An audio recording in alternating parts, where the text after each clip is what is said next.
লক্ষ্মীপুর শহরের পুরাতন আদালত রোডের একটি দোকান থেকে ব্যালটের ৬টি সিল সহ একজনকে আটক করেছে পুলিশ। এ বিষয়ে আমরা আরো জানবো আমাদের সহকর্মী আনিস কবিরের কাছ থেকে। তিনি অপেক্ষা করছেন আমাদের জন্য। আনিস, একটু আমাদেরকে এই ঘটনা সম্পর্কে বিস্তারিত জানাবেন। ঘটনার প্রেক্ষিতে পুলিশ কি বলছে তাও জানতে চাই।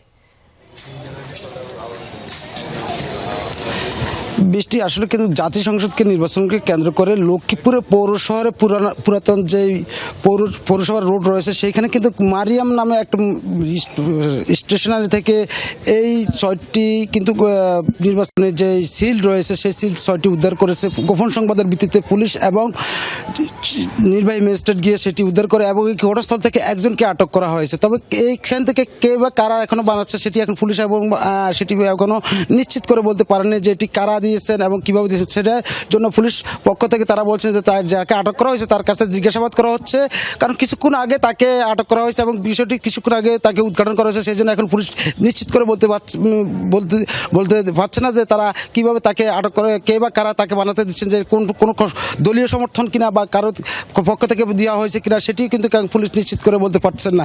কারণ পুলিশ বলছে যে মামলা হবে এবং তাকে জিজ্ঞাসাবাদ করা হবে, জিজ্ঞাসাবাদ করা হলে বিস্তারিত পরবর্তী তাকে জানানো হবে এবং এই ঘটনার জন্য পুলিশ নিয়মিত একটি মামলা রুজু করবে এবং ঘটনাস্থল থেকে তার থেকে আরো ব্যক্তি, অর্থাৎ যাকে আটক করা হয়েছে তার কাছ থেকে এখন পর্যন্ত কোনো তথ্য পাওয়া যায়নি, তাই তো? ধন্যবাদ আনিস বিস্তারিত জানানোর জন্য।